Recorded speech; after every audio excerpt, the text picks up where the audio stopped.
Olá, boa noite. Eu sou Heitor Silva, vocês já me conhecem, o apresentador desse programa, Conhecimentos de Assuntos Relevantes.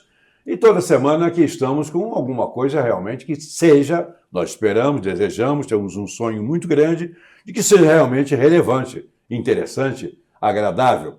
E o assunto de hoje é um assunto empolgante, mas antes eu quero apresentar nossa conhecida e querida doutora Ana Ribeiro, psicóloga profissional da área de psique, fera no assunto. Obrigada. Gente de primeira categoria, querida, amiga e com uma importância singular na sociedade brasileira. Gostou? Nossa, demais. Que apresentação, hein? E aqui tem o Ronaldo Lemos, né? É um inteligente amigo, psicanalista, oficial do Exército da Reserva, uma pessoa de bom trato, linguagem mansa, cabeça de primeira categoria e, sobretudo, meu amigo. Eu tive um amigo no passado que dizia o seguinte: Heitor, os meus amigos não têm defeito. Os meus inimigos, se não tiver, eu boto. Aqui só temos amigos, né? Pois bem, e o nosso assunto para hoje é amor e paixão, na perspectiva psicanalítica, até porque não tem como tratar do assunto amor e paixão.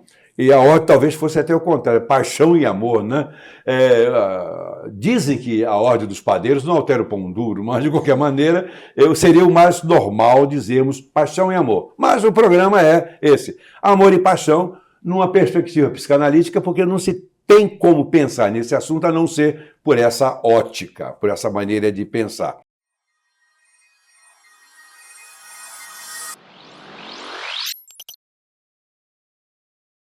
Ana, tudo bem? Bom dia para você.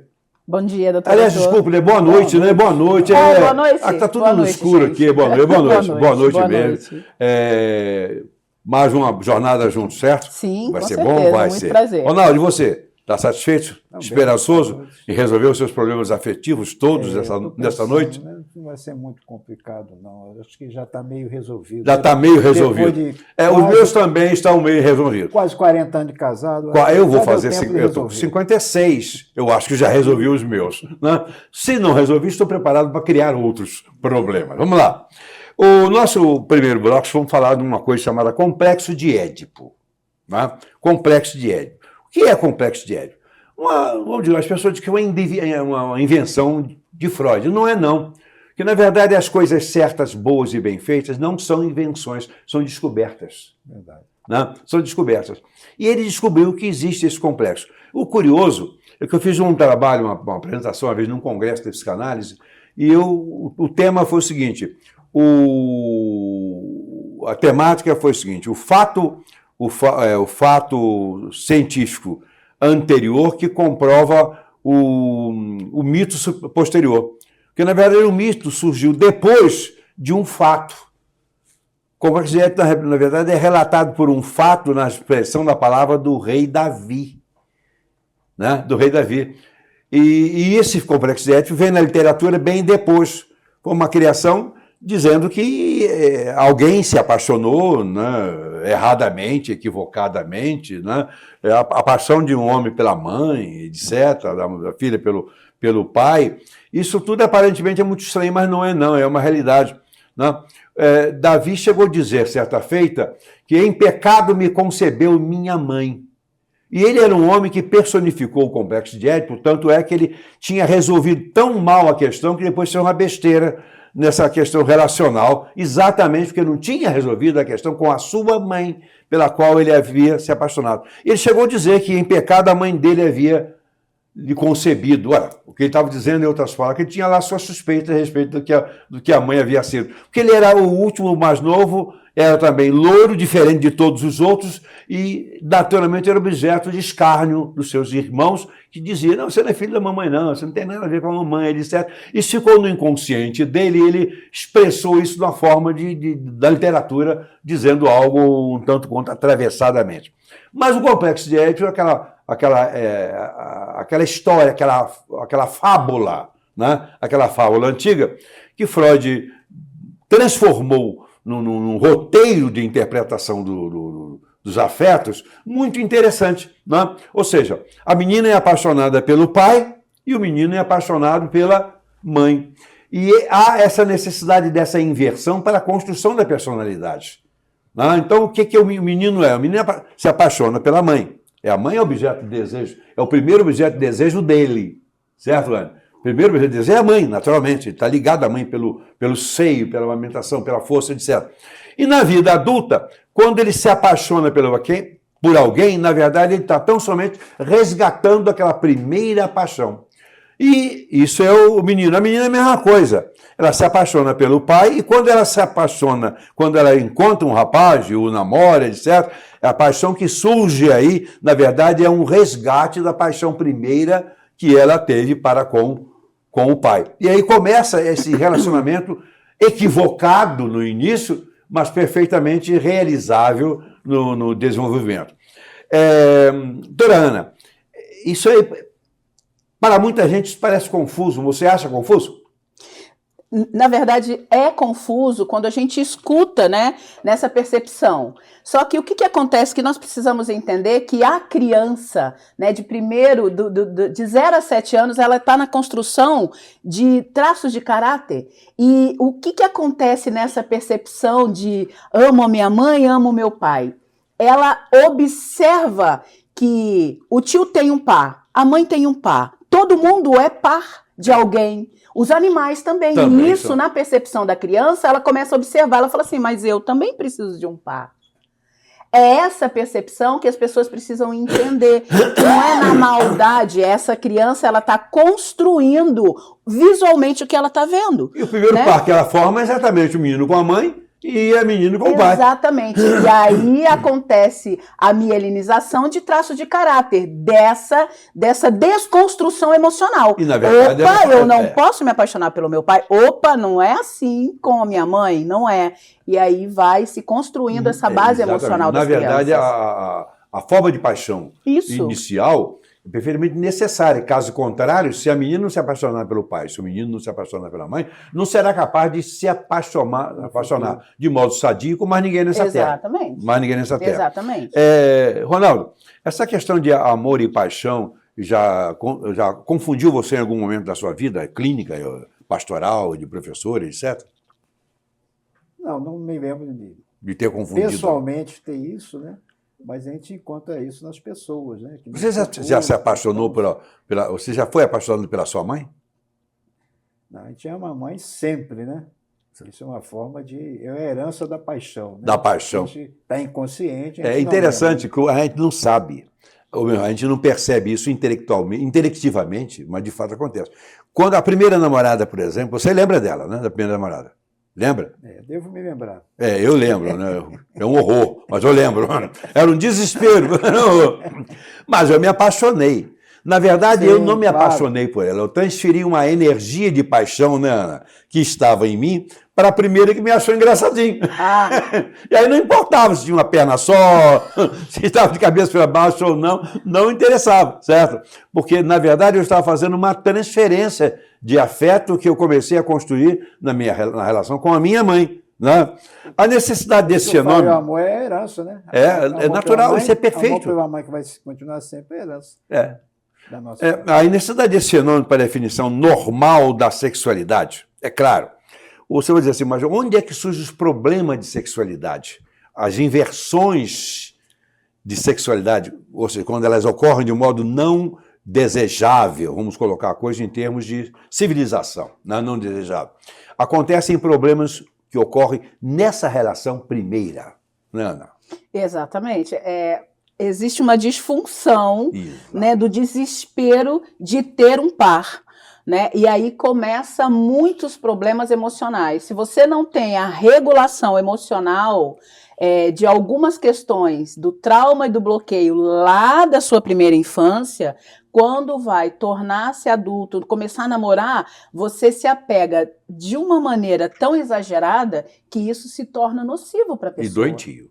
Nocivo, doentio. E é perigoso, né? Tanto é que eu trato pacientes que têm o amor exagerado, exageradamente apaixonada, não consegue se livrar daquele relacionamento que muitas vezes é tóxico, narcisista. Mas por quê? Porque teve lá atrás algumas questões que não foram bem resolvidas. E aí projeta, como o senhor disse, isso na relação, na primeira relação, né? Isso é tão complicado, que é tão ruim na relação homem-mulher, quanto nas construções, digamos assim, vou colocar doentias, porque eu vejo sempre, né, por essa ótica, nas questões de homoafetividade, de inversão de valores. Essa inversão também de um homem amar um homem e ser incapaz de amar a mulher amar uma mulher e ser incapaz de amar um homem, na verdade não é uma situação natural, é um defeito que veio de lá. Foi uma confusão que aconteceu lá atrás. Parece não, isso é opção, peraí. Quando nós falamos de opção, nós estamos nos referindo a coisas você está diante de duas ou três situações, você escolhe uma. Isso aí não é uma questão de escolha, isso, na verdade, isso é uma questão de inclinação primeira. Isso surgiu lá atrás, orientando o indivíduo para um lado que talvez, se ele estivesse numa construção sadia das relações, ele não fosse optar. Tá? Ele não fosse optar. É claro, isso é problemático discutir? Tanto é que até para usar as palavras, a gente tem que usar com um certo jeitinho para as pessoas não nos entenderem mal. Não estou falando mal de ninguém. Só estou dizendo que aberrações existem e elas têm origem, estão ancoradas num princípio mal feito da vida afetiva.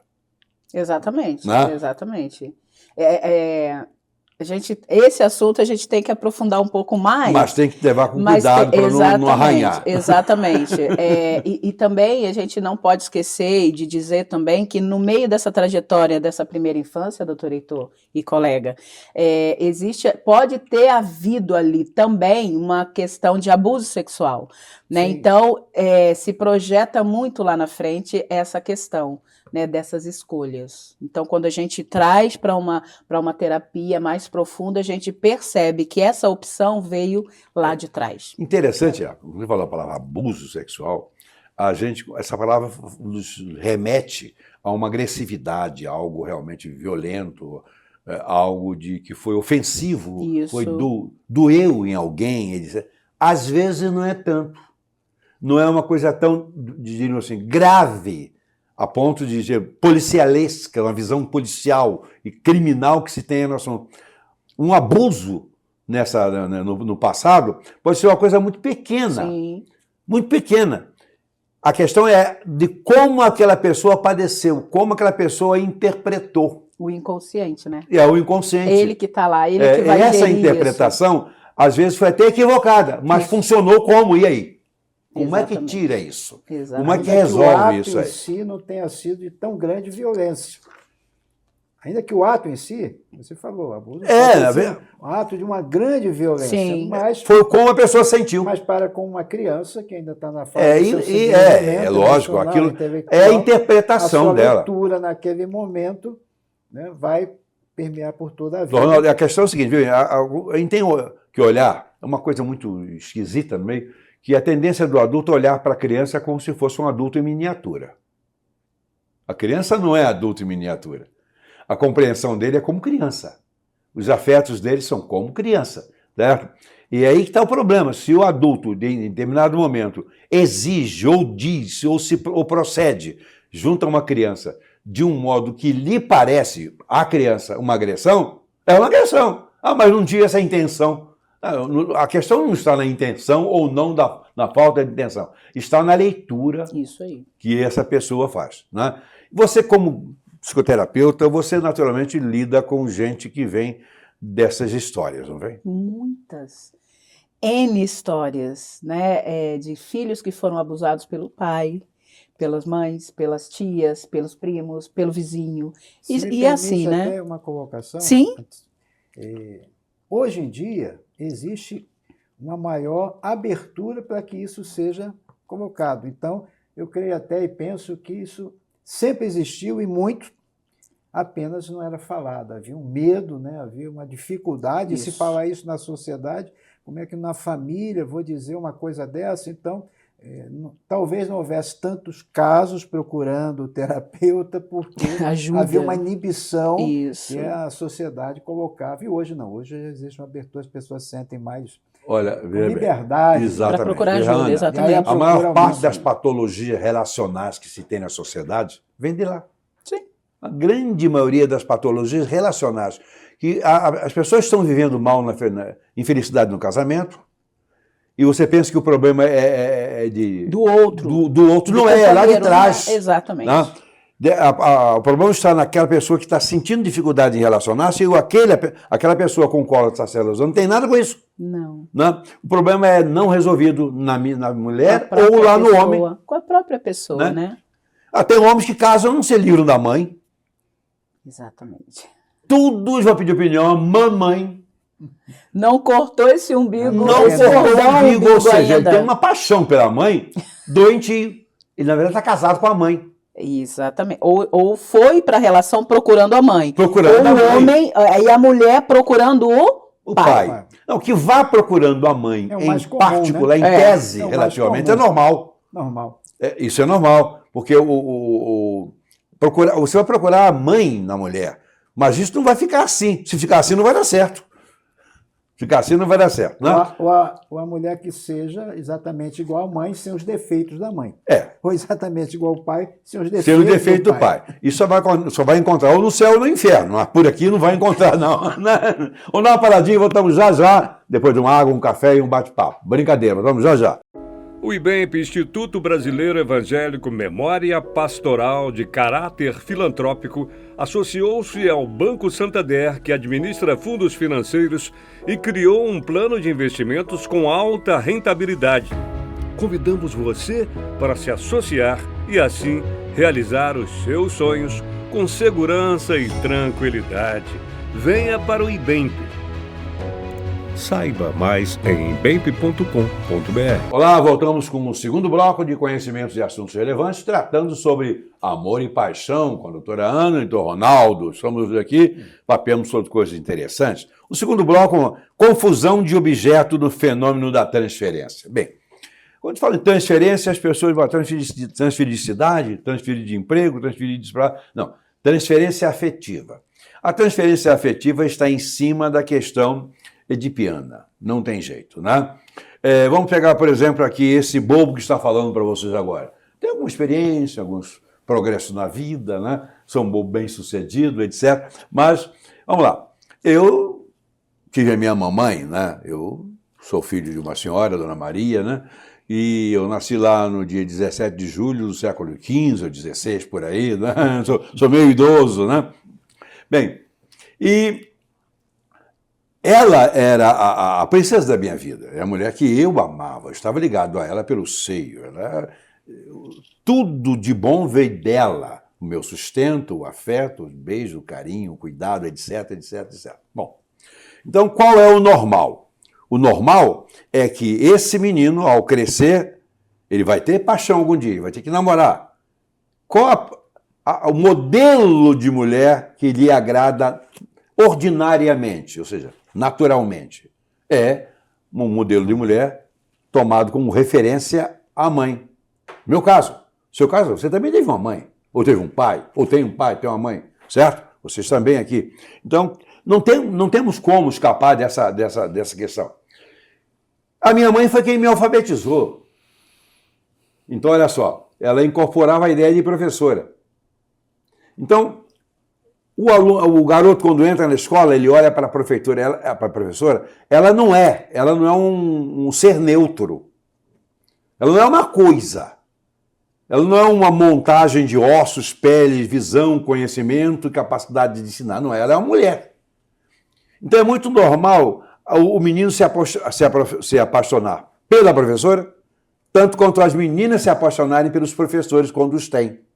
E não tendo professor, se apaixona pela professora mesmo, projetando ali uma imagem de pai, às vezes. Paternalidade pode ser projetada em cima do homem, em cima da mulher, não importa. Mas eu, então, era natural que me apaixonasse pelas professoras, e assim foi. Porque eu via na professora a mãe ideal, modelo de mãe ideal. Né? E quando eu estava no ginásio, a coisa lá foi mais séria, porque tinha uma professora que, além de ser professora, era também bonita para danar. Aí foi um horror. Né? Você está rindo de mim? Está rindo ou não? Não, o que aconteceu com você também? Você não lembra ou não quer falar? Mas... Se fosse feia, né, a transferência não ia funcionar tão bem, né? Não, mas funciona. Já dizia Vinícius Moraes, né? as feias que me desculpem, a transferência não vai funcionar. Não vai funcionar, não. Mas na guerra, e aí não tem muita, digamos assim, muita acepção de pessoas, não se faz tanto. Bem, mas a transferência é exatamente essa necessidade, não é capacidade, necessidade da pessoa se apaixonar por uma pessoa no qual ela está projetando outra. É uma projeção. Isso. E as meninas se apaixonam. Eu lecionei em escola normal durante muito tempo. Tinha turma com 55, 60 moças. E era natural esse olhar diferenciado para o professor. No meu caso ainda era um pouco mais complicado, eu era bonitinho, né? Engraçadinho, etc. Aí danava, né? Bem, mas eu sabia exatamente o que estava fazendo, qual era o meu projeto de vida e por aí fora. Mas isso é perfeitamente normal, é natural, não é falta de vergonha em ninguém, não. Tanto a paixão de um homem por uma mulher, quanto de uma mulher por um homem. Isso é natural e vem desse primeiro modelo, né?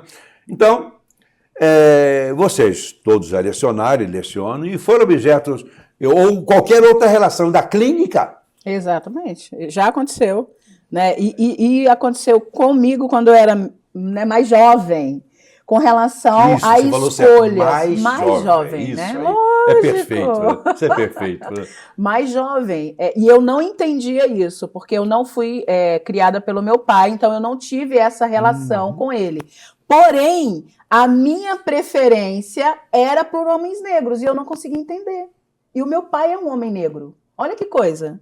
Essa transferência emocional já estava no meu DNA e eu não entendia. E o inconsciente, ele sabia que o meu progenitor era um homem negro. E é a minha preferência. Olha que coisa estranha. E aí foi crescendo. Lógico, a gente vai passando por várias fases da vida. Vai se atualizando, né? Vai crescendo e vai se atualizando ali as preferências. E essa transferência também acontece, deve ter acontecido com vocês, né, doutores aí, também com relação a pacientes. Eu casei com uma professora. Olha aí. Eu também fui professora durante 11 anos, né? Eu sou pedagoga, psicopedagoga também, e eu tive essa transferência de alunos comigo também, né? E a gente precisa, sim, colocar-se, né, nessa profissão e deixar bem claro e com muita clareza, porque a gente entende o que está acontecendo. São projeções emocionais, né, da vida dessas crianças, né, doutor Ronaldo? Saudáveis. Normal. Aí que está o problema. Em qualquer momento, se alguém interferir nessa relação de modo, digamos assim, agressivo, ou seja, desrespeitando traumática e traumática, em qualquer momento da vida, não necessariamente na infância, até na vida adulta, Exato. É uma agressão. Uma agressão, porque o inconsciente, a gente fala consciente, pré-consciente, inconsciente, a gente acha que o inconsciente é uma besteira. Não o inconsciente que manda na gente. Exatamente. O inconsciente manda na gente. Ele tem o controle total. Só que ele não mostra, ele não apresenta as razões para o consciente. Ele age como tal, influencia, determina, conduz, e nós ficamos de espectadores na vida. Exatamente. Eu passei uma experiência, nem tanto da pessoa, porque o contato foi muito pouco, da personalidade ou qualquer coisa assim, mas a imagem, a silhueta. Eu participei da organização de uma cooperativa multidisciplinar e nós tínhamos algumas reuniões. E na segunda reunião, eu me lembro, né, foi formando grupo, as pessoas foram se conhecendo. Assim, a interação era um pouco, não era tanto assim social, porque a reunião era de trabalho. Então a gente conversava sobre ações de trabalho e saía. E a gente cumprimenta, né? No Brasil a gente tem esse costume de cumprimentar, apertar a mão, ou beijar, ou qualquer coisa assim, mas era um primeiro contato, aquele cumprimento formal, tudo bem. E aconteceu que eu sentei minha mesa aqui, por acaso, na cabeceira, e ao longo da mesa, as pessoas sentadas, e havia uma outra pessoa, outra profissional, e na hora de ir embora, nós cumprimentando. Eu, naturalmente, cumprimentei, dei um beijo no rosto e saí. Eu fiquei olhando assim, mas o que aconteceu? Eu nem tinha essa liberdade toda, mas foi tão automático que eu comecei a examinar. Falei, estou bem, não estou mal, estou bem. Não bebi muito, né? Estou bem no meu relacionamento, estou feliz com minha esposa, não tem nada, não tenho carência nenhuma. Aí Numa outra reunião, a mesma situação, aí eu observei, né, que o perfil, a silhueta, muito parecido com a da minha mãe. Olha aí. E eu a cumprimentei como eu cumprimento minha mãe. Mas afetivamente... Eu só não pedi benção, né? Que eu falo, mãe...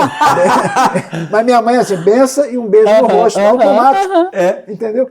Aí eu percebi, assim, muito parecido a mim. Então, assim, lá no meu inconsciente fez identificação. Eu vi minha mãe. Então, mas nós estamos sujeitos, Ronaldo, a isso o tempo todo, todo mundo. Não tem ninguém imune a isso. Eu costumo dizer que o ser humano olha só, você guarda isso aí, você que está assistindo esse programa, guarda essa frase porque ela é interessante. O ser humano, ela é minha mesmo, né? Por isso é interessante. Tá? Você vai gostar. O ser humano é a soma de todos os seus momentos tornados uma constante. Repito, o ser humano é a soma de todos os seus momentos tornados uma constante. Todas as experiências que nós tivemos na vida, elas são cumulativas e fazem quem nós sejamos hoje. Então, hoje, eu sou, na verdade, a soma de tudo, até da viagem que eu fiz ontem para o Rio de Janeiro, conversando com um amigo, trocando ideias, eu passando uma, recebendo duas, passando três, recebendo uma, enfim. E assim nós viemos na viagem toda, e viemos somando, e multiplicando e transferindo impressões de um para o outro, de outro para um. Hoje eu não sou a mesma pessoa que eu fui ontem e você foi? Você é a mesma pessoa que você foi ontem? Não. Não é, certo? Esse momento aqui está mudando nossas vidas, está acumulando informações, está construindo coisas. E é assim. Então, a sua história de vida inclui a sua mãe, óbvio, como não? Claro. Então, quando você olha para uma mulher, quer você queira, quer você não queira, o seu inconsciente faz uma tradução diferente do que essa coloquial que a gente tem aqui. Daí a questão da simpatia, amor à primeira vista. É melhor do que amor à prestação. Não é Casas Bahia, não. Não é Casa Bahia, não, né? Nem Magazine, Luiza ou qualquer outra por aí. É a prestação que você pode pagar, né? Você pode pagar. Seria um amor que você pode dar só um pouquinho. Então, mas então esse amor à primeira vista, por que alguém simpatiza com alguém ou alguém antipatiza com alguém no primeiro contato, né? É simbólico, né? Na verdade, é um resgate. Você não sabe que é um resgate, é um resgate. Então, via de regra, todos os alunos se apaixonaram pelas suas professoras ou as alunas pelos seus professores. Todos. Isso é traduzido e levado para o relacionamento numa empresa, em qualquer situação, numa igreja. O pastor no púlpito, o padre lá no púlpito, são, quer queiram, quem não, objeto de desejo. São referências, né? São pessoas que estão à frente. E aí, como é que lida com isso, Ana? Olha, exatamente. Você tem que realmente ter essa autorregulação emocional. A questão toda é a gente observar como que nós estamos emocionalmente, né? Como que eu estou? Eu estou preparada realmente para encarar essa paixão com o emocional equilibrado? Não. Tá exagerado? Pô, ele tá lá, ele é meu pastor, é meu padre, é o padre que tá lá, ou é minha professora, ou é o meu gerente, é o diretor da empresa. Como que você está? A pessoa pra precisa lidar com realmente... essa sua fragilidade, como que você que não é uma coisa má. Não, e aí as pessoas acabam confundindo muito uma simpatia, um aperto de mão. O inconsciente ele está pronto para te levar, te trazer. O passado, doutor Heitor, não pode ser opressor. Não, ele precisa ser o nosso professor. Mas ele está presente. Precisa Por isso que eu aprender falei, todos os nossos momentos estão em nós. Exatamente. Todos os nossos momentos estão em nós agora.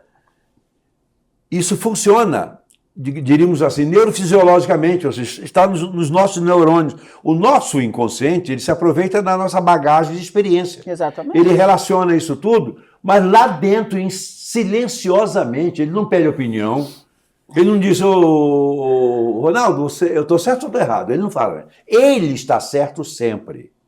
Ele está certo sempre. Que ele é funcional. Ele é operacional, ele manda na gente. A gente pensa que, não, eu mando na minha mente, manda nada. Você está pensando em uma coisa, de repente você sai de um pensamento para outro, você está lendo um livro, começa lendo um livro que você está gostando, daqui a pouco uma palavra joga você para um outro universo de pensamento, você termina a leitura do livro, não percebeu nada porque você se transferiu dali, você foi transferido dali para uma situação afetiva que lhe interessava mais do que o conteúdo daquele livro. Exatamente. A gente Então, precisa... o conteúdo foi um gatilho. Foi um gatilho. Despertou. Foi o gatilho. Isso tudo é transferencial. Isso tudo tem a ver com amor e paixão. Porque às vezes você namora você por acaso, eu não, que eu dei certo, acertei na vida. Talvez, não sei se você necessariamente, eu estou brincando com você da hora. Você namora uma moça, por exemplo, um rapaz namora uma moça linda e não nutre afeto nenhum por ela, sai fora. Daqui a pouco ela namora uma outra desprovida de beleza, de harmonia orgânica, corporal, né? Ou seja, é um trapézio mal montado, e o cara se apaixona por ela. Por que que ela se apaixona? Ele se apaixona por uma mulher, uma moça, naturalmente que dir-se-ia feia, porque não existe esse negócio de feio, né? Você olha, quando olha por um bife, você simpatiza por ele pela fome ou pela fotografia dele? Se você estiver com fome, filho, bife de carne de cachorro serve. A questão que faz com que você aprecie alguma coisa ou alguém não está na coisa nem no alguém, mas em você. Por isso que, falando em amor aqui, existe o dito popular, o amor é cego. Cego, às vezes é burro também, mas... Porque os valores não estão exatamente na pessoa amada. Pessoa. Certo ou errado? Exatamente, é isso mesmo. Às vezes a pessoa, né, que é o alvo ali do grande apaixonado, falou alguma coisa. Alguma coisa que linkou. Exatamente. Linkou a pessoa com o momento passado. Pode ser feio, bonito, não sei o que, mas despertou. O tom de voz, tudo influencia. Tudo isso influencia nessa relação a dois, né? As pessoas falam, como que você está namorando esse cara? Como? Não tem nada a ver com você. Eu falo assim, mas ele preenche algo aqui dentro. Esse algo aqui dentro. É um contato. É um contato dele com algo dentro da pessoa. Exatamente. Então... Agora, veja bem, nós somos profissionais de saúde mental, eu cliniquei durante muito tempo, né? Eu tenho mestrado em psiquiatria. Imagina, eu não só cliniquei pessoas, digamos, tributárias da psicanálise, como também trabalhei com pacientes psiquiátricos. E não adianta dizer que o paciente psiquiátrico ou não, afetivamente, ele é igual a todo mundo. Ele tem os mesmos problemas que o que não é psiquiátrico tem. E vice-versa. Também um maluco ou uma maluca se apaixona. Só que o problema maior neles é que eles têm menos freios. Né? Não está regulado. Ele não está regulado. Ele não consegue se controlar. Então ele pode ser inconveniente na linguagem nossa, que na dele, na verdade, não é uma questão de inconveniência, é uma questão de impulso que ele não consegue controlar.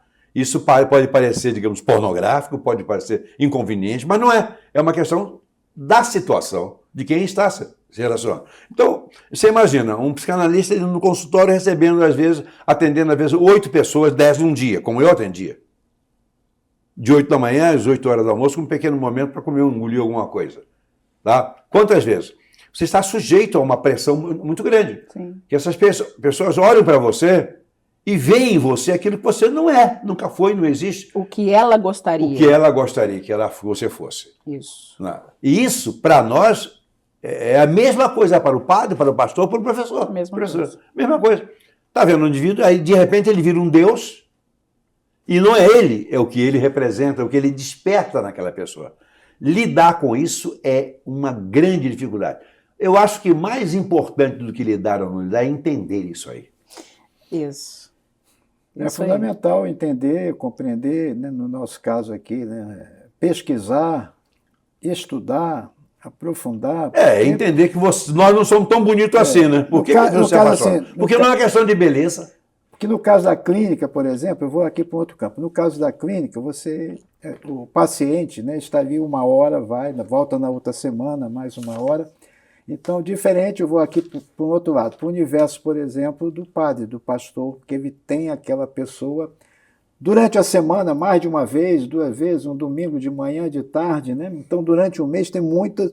Então, eu vi uma situação muito... foi muito interessante, né? Na hora você acha graça, né?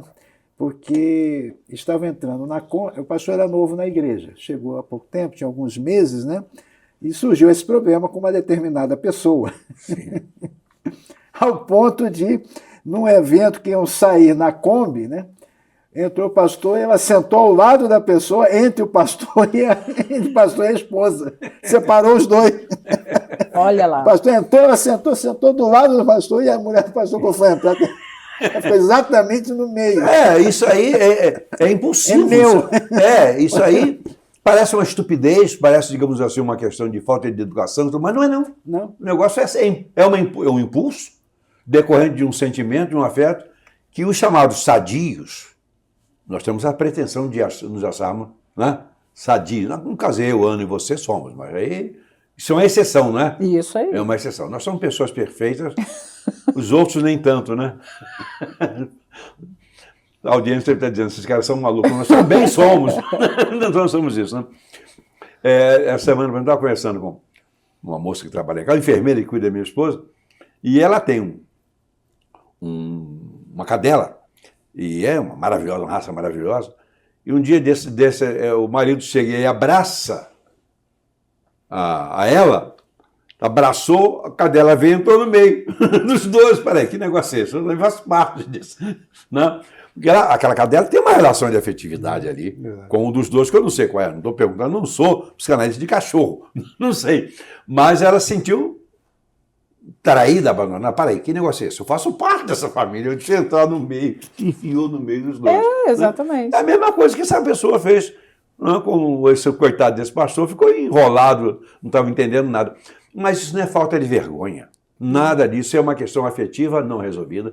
Ali está um belo problema para ele ajudar a resolver ao longo da vida. O problema está em confundir isso aí, certo? Terceiro bloco, já, voltamos, já, é só uma aguinha para refrescar a garganta.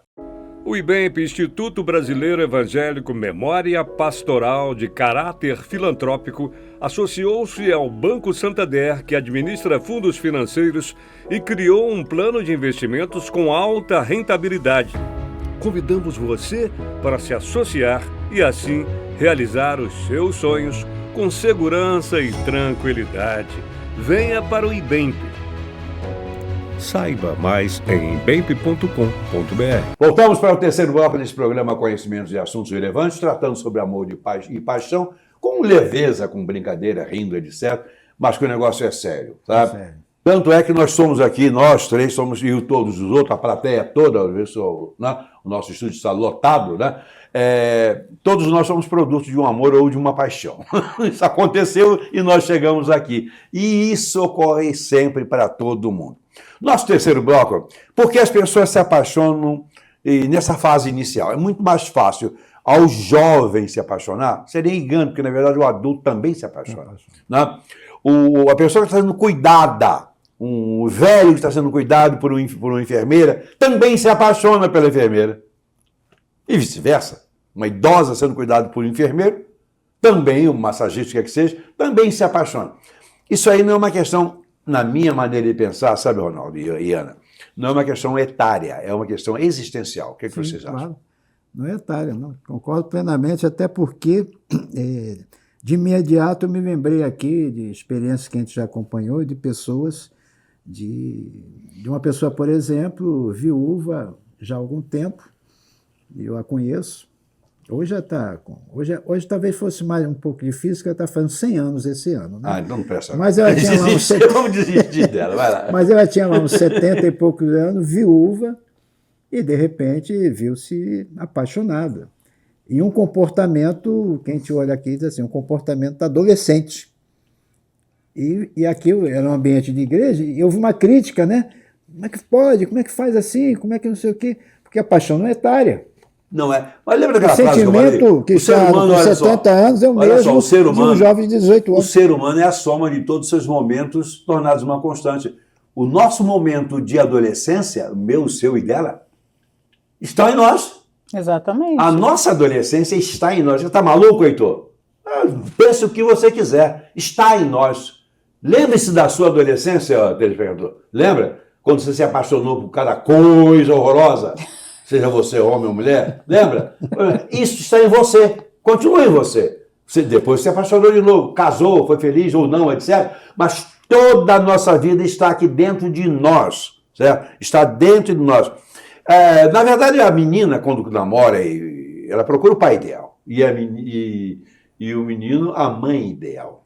A mãe ideal é o que nós construímos para aquela pessoa. Não é o que aquela pessoa é o que nós atribuímos àquela pessoa.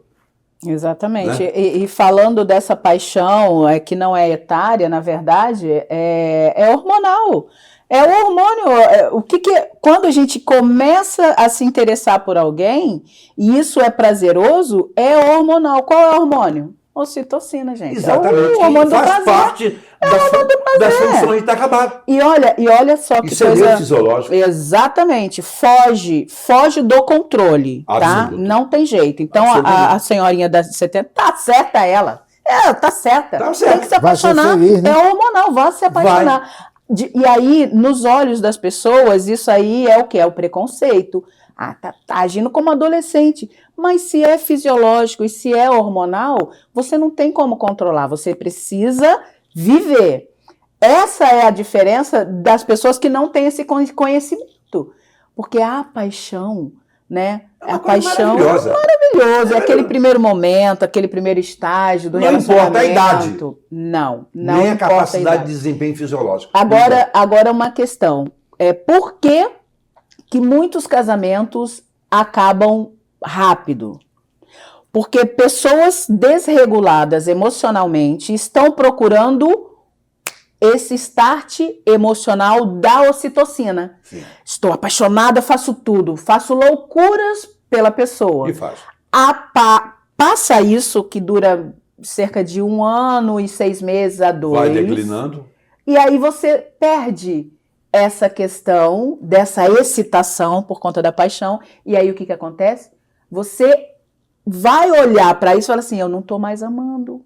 Na verdade, não é amor. Não é o amor, realmente É o que se esse espera, start. exatamente. É esse Essa start do hormônio. transferência da paixão para o amor, diríamos assim, o amor é um estado de paixão maduro, Isso aí. né? Pés no chão, em que você passa a ver a pessoa como ela é e não como você idealizou. Isso aí. Né? Então, o amor, na verdade, ele terá que ser uma etapa pós-paixão. Uma escolha. Uma escolha, um ato de maturidade, que vai continuar sendo significativo, importante, mas sem aquela pulsão, digamos assim, eu vou usar a palavra inadequada, imbecil, diríamos assim, da paixão. Sim. Porque a paixão, inicialmente, ela não tinha nada de racionalidade, e nem é para ter. Uhum. Ela é neurofisiológica. É só sentimento. É só sentimento, é só ativação, é só hormônio, é isso. Ou seja, é o lado, vou usar a palavra também não adequada, o lado mecânico do ser. E Isso aí. E está acabado, tem que ser assim. Exato. O amadurecimento da paixão, os pés no chão, a relação madura, consciente, diríamos... E duradoura? Duradoura, e que aceita o outro como ele é, e não como ela achava que tinha que ser. Porque sempre foi. Sempre foi assim. Achar que o que o homem é. Não, é o homem dos meus sonhos. Mas do meu não, peraí, estou falando, não, a mulher, quando diz isso, né? O que? Ela esperava que ele fosse mais do que ele é. A mulher também, o homem espera que a mulher seja mais do que ela é. Mas peraí, ela é o que é e o homem é o que é. E aí tem aqueles confrontos. Ué, mas você não fazia assim? Sim, eu sempre fiz. É que você não enxergava. Não enxergava. Quando a você gente traz para a nossa clínica, a gente fala, não, ele sempre foi assim, ou ela sempre foi assim. É que você, induzido por conta do hormônio, que é a paixão, não conseguia enxergar. Todo mundo via. Mas enxergar é outra coisa. Todo mundo via. Mas a primeira coisa é ouvir e entender, né? Todo mundo escuta, mas quantos entendem? Por favor, né? Todo mundo escuta, mas quantos entendem? Não? Então, na verdade, a paixão ela é necessária, é ponto de partida, é tacada inicial em tudo dessa vida. Não é só questão relacional, não. Não. Profissional também. Tudo é a paixão. Daqui para frente, 1 ou 2 semanas, vocês vão assistir um programa sobre os filósofos que vamos fazer em determinado momento. Alguns dos que aqui estaremos participando dele. E alguém disse que não existe grandes realizações na vida sem a paixão. Exatamente. Não tem. Porque você se dedica completamente àquilo que você está apaixonado. E o quê? Trabalho, amor, pessoa, filho, marido, casamento, casa, carro, o quê? Não importa. Não importa, é a paixão. É a sua dedicação completa. você se dedica, você se entrega por completo, né? Então, independe se é relacional ou circunstancial com algumas coisas realmente ao seu redor. Então, a gente entende isso também. Amor, primeiro amor de Jesus, como é que foi? Não é? Volte ao... Eu tô ainda nesse amor, gente. Eu também. Por favor, hein? Esse amor não pode acabar, não. Esse aí não dá pra acabar, aliás, não. é o único homem que eu amo. Né? Esse amor aí eterno, essa paixão, aliás, né? É o único homem que eu amo. Os outros todos têm simpatia, batem papo, etc. Mas o meu não é? Então a gente precisa entender realmente que a Entender isso paixão é o início essencial, de um pontapé. né? É o chamado primeiro amor, que no momento não é amor, não é paixão, e o amor, então, portanto, é a maturidade da paixão, Isso. né? O amadurecimento da paixão. E aí, o cara, vão até... Eu achava engraçado, eu tinha num tempo de pastor de uma igreja, e tinha um casalzinho de idosos já, e ele estava sempre dizendo assim, eu quero que o senhor faça o nosso festa de casamento de 60 anos, porque nós somos iguais namoradinhos. Tocar comigo. Coitado, porque achando que sou trouxa. Está pensando que você está não enganando é a mesmo, quem? é uma outra etapa. Está romantizando, na verdade. Como tal. Isso. Uma outra etapa na vida não é igual ao namoro. Na verdade, é para ser até melhor. Ou seja, porque as arestas todas do fenômeno apaixonite já foram podadas, foram aparadas, e ele já está numa etapa dessa. Já se conhecem bem. O momento também. Porque, por exemplo, né, o casal tem aquela etapa de vida, de construção da família, né, construção do lar, filhos, e depois que os filhos vão embora, né, e vivem esse momento que os dois agora estão sozinhos, mas já resolvidos, as arestas aparadas, então vem essa etapa. Não, nós estamos agora namorando. Na verdade, quando chega nessa situação que você colocou nesse tempo aí, você tem dois, um mata o outro, ou ambos levantam a paixão do passado. Verdade. Como um matar o outro não é ainda muito politicamente correto, o jeito é dizer assim, nós somos eternamente apaixonados. Acredite, mas tudo bem, né? Está romantizando, mas a gente gosta de ouvir essas coisas lindas. Mas então... claro que gosta, mesmo sabendo que é mentira. Não tem mais jeito, o jeito está dado, então. O jeito está dado, né? Mas ou então o outro já está retardado. Já está retardado mesmo, né? Mas a construção do ser humano é uma coisa fantástica, né? É uma coisa maravilhosa. Agora, o bom mesmo é a gente entender. Isso que é esse entendimento que nós temos aí é muito pouco em relação ao ser completo. O ser completo, na clínica, é que a gente vê um indivíduo, a gente começa a ver tanto a gente se torna transparente, quanto eles se tornam transparentes para nós. Mas os pacientes ficam mais transparentes. Você começa a ver coisas nele que eles nunca tinham visto. Exato. Essa condução é maravilhosa, né? Do autoconhecimento, né? Se fala muito hoje em autoconhecimento e realmente é necessário. Quando a gente tem isso conosco, por que eu estou agindo assim? Né? Trazer a consciência, isso que nos difere dos animais, a nossa consciência. Por que eu estou agindo assim? Por que eu estou respondendo à sociedade, ou ao meu parceiro, ou ao meu amor, ou minha mãe, ou meus filhos dessa maneira?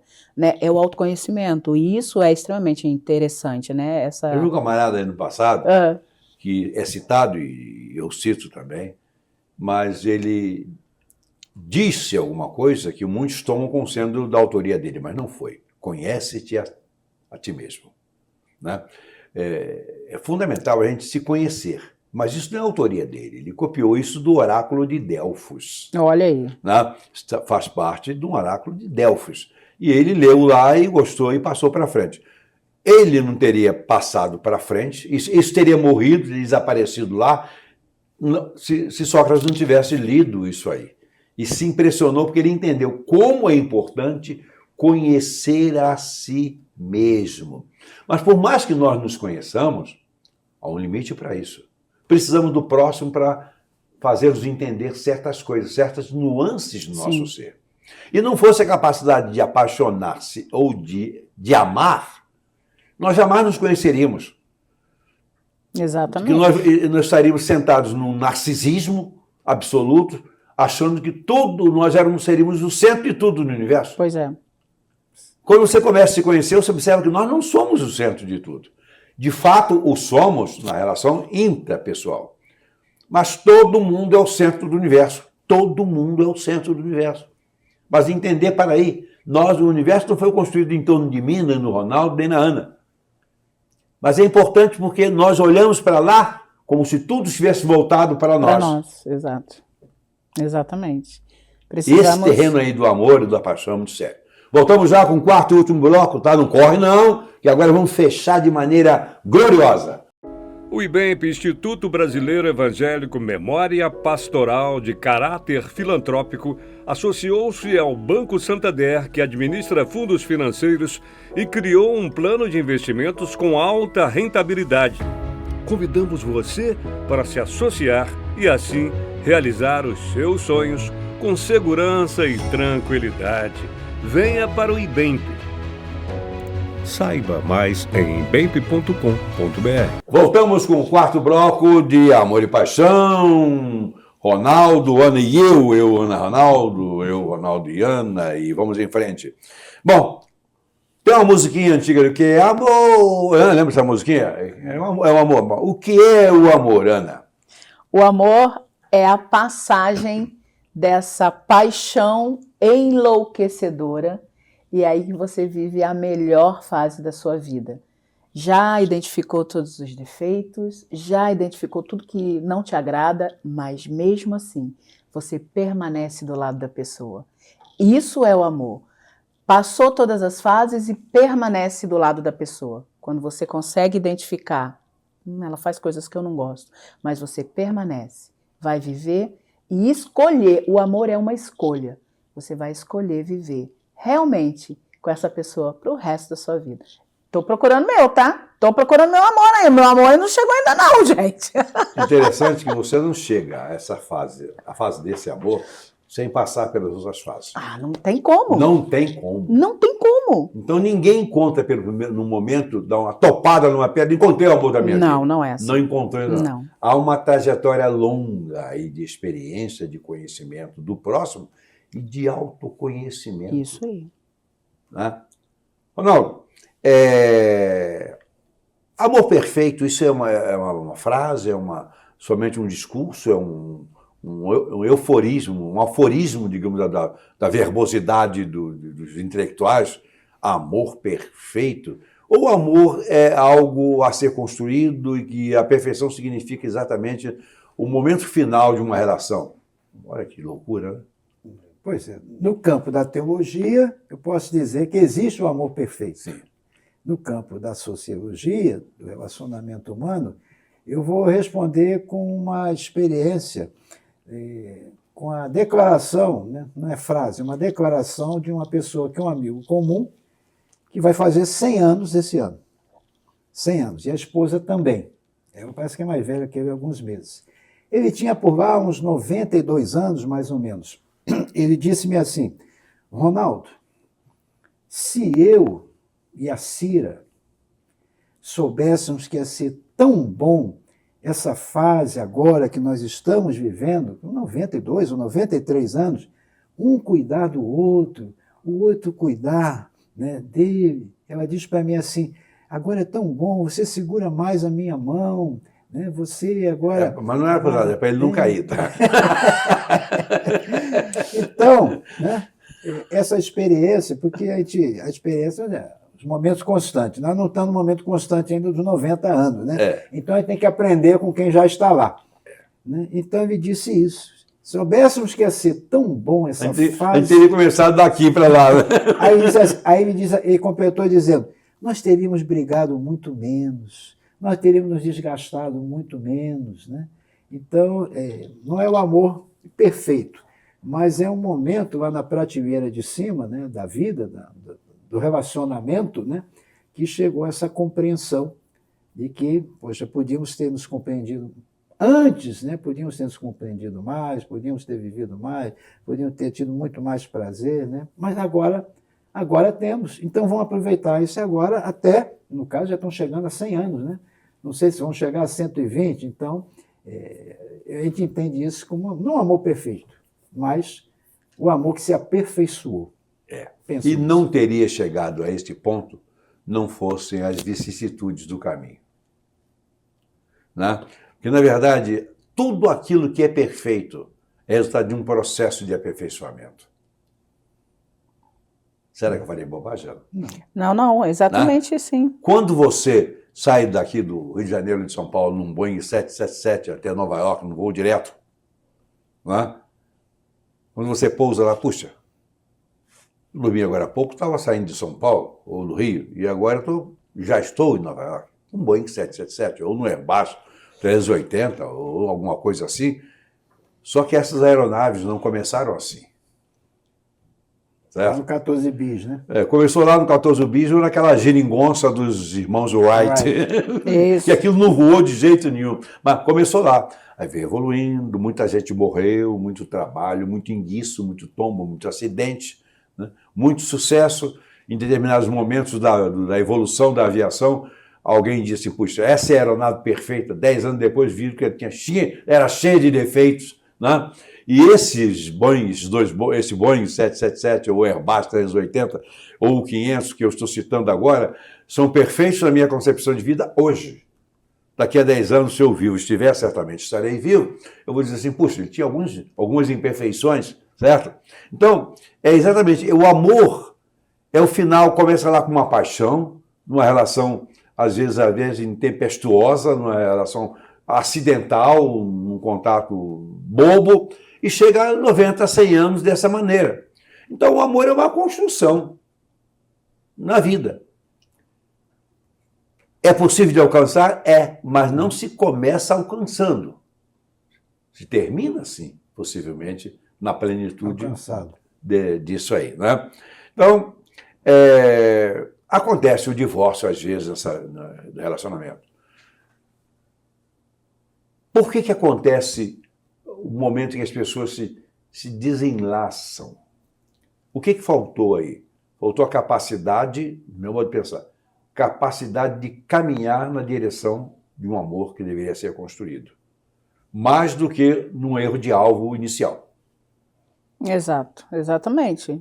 E aí eu vou dizer uma coisa, potencialmente tudo pode dar errado, potencialmente tudo pode dar certo. Certo? Sim, são duas pessoas em construção o tempo todo, né? E quando se fala de emocional, de amor, de relacionamento homem e mulher, essa construção ela precisa ser minha e dele. Ele com ele, minha comigo. Primeiro, eu preciso estar muito bem comigo também. Por que chega-se ao divórcio de uma maneira muito ruim, buscando, às vezes acabou por conta de uma traição, ou não, o meu gênio não combina com... Não, como assim? Aonde que vocês se perderam? Vocês pararam para... Não paramos para perceber isso. A caminhada dessa construção do emocional, não pararam para ter uma simples conversa.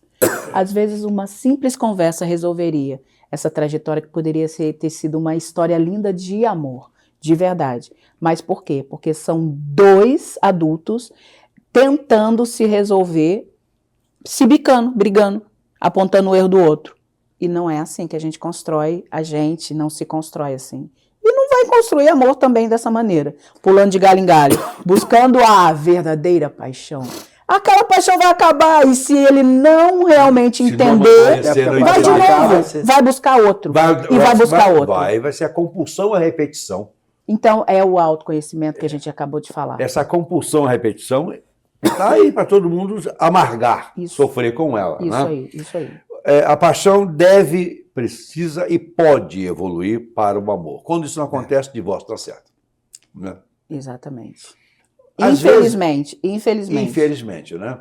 O divórcio, na verdade, é um fracasso. Fracasso não da relação que potencialmente pode ser tão boa quanto outra, mas não foi por incapacidade das pessoas fazerem a gestão dos seus problemas. Então, não é dos problemas que surgem na relação, é dos problemas de cada um.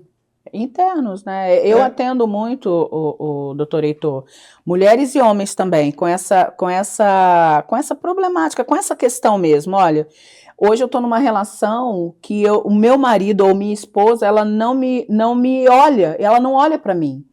E ela não fala mais coisas que ela falava antes. Olha só a busca eu preciso daquele doce que eu comi lá naquela época. Não, é uma outra construção, mas a pessoa está ferida, está buscando de novo o acolhimento, o amor, o abraço o tempo todo, ela está numa carência emocional lá daquela primeira infância e não foi resolvida. Não. Aquele princípio daquela relação teve aquele momento e depois não mais.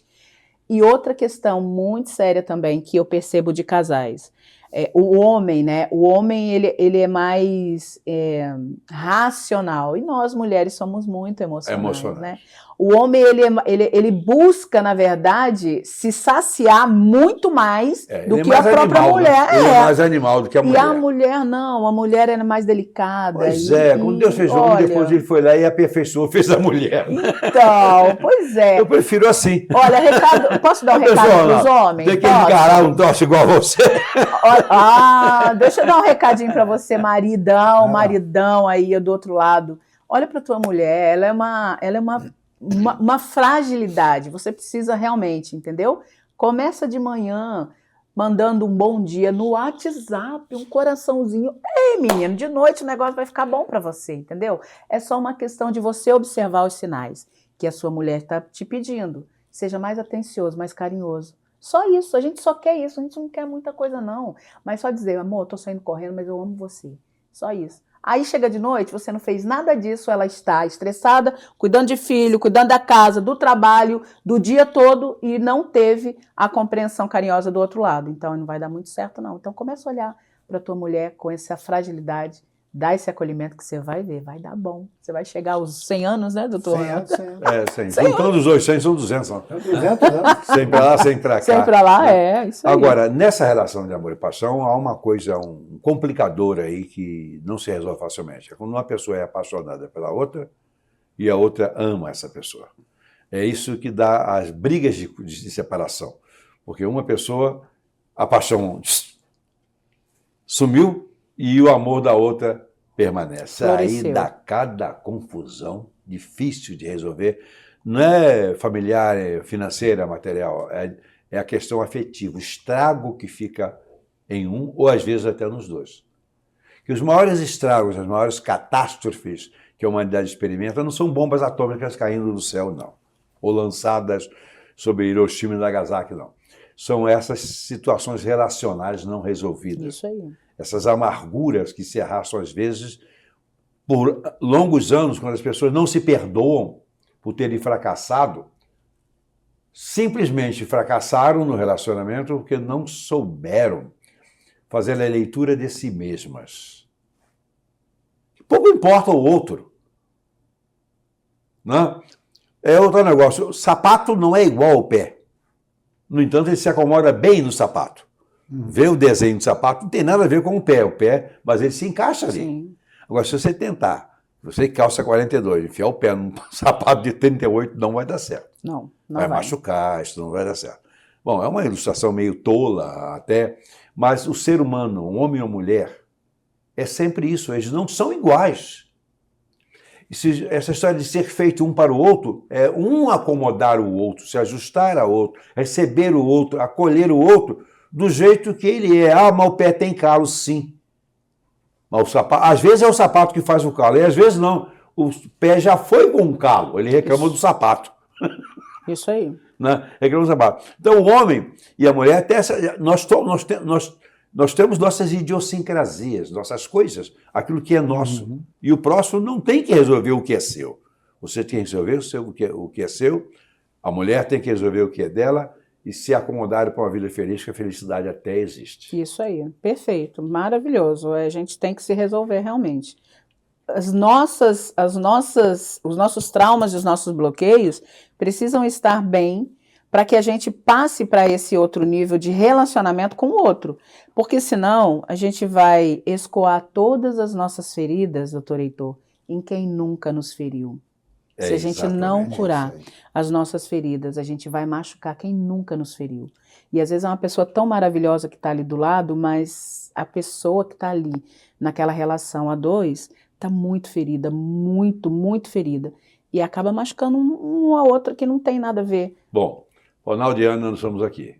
Eu diria o seguinte, se a relação que você tem não dá certo, não ache que o problema esteja no outro ou na outra. Ele começa em você.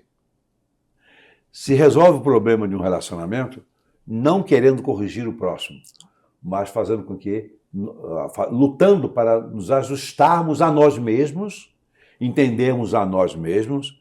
E aí Sócrates copiou bem o que o oráculo de Delfos diz. Você tem que se conhecer para poder conhecer o outro. E o outro tem que se conhecer para poder conhecer a você. No final, dá tudo certo. Mas esse tudo certo é exatamente o côncavo e o convexo. Um cabe no outro, mas não são iguais. Nem podem ser, certo? Amor e paixão. Desfrute da sua paixão, que você alcance o seu amor, que você viva feliz. E fique sabendo, a felicidade existe, mas mesmo as pessoas felizes, sobretudo nisso que estão falando que é relacionamento, elas têm problemas. Sem problemas só existe um tipo de pessoa, aquela que já morreu. Pronto? A próxima semana estaremos juntos, mais uma vez, obrigado, Ronaldo, obrigado, Ana. Obrigada, senhor. Obrigado aos seus, aqueles que lhe assistem, ouvem, gostam de vocês são maravilhosos. E nós estamos aqui, eu também sou maravilhoso, é uma questão de olhar, é o jeitinho que você tem que perceber, né? E vamos juntos trazendo coisas gostosas para esse embate. Um abraço, felicidade, Deus abençoe vocês. Até a próxima. Vocês também. Tchau, tchau. Tchau, tchau.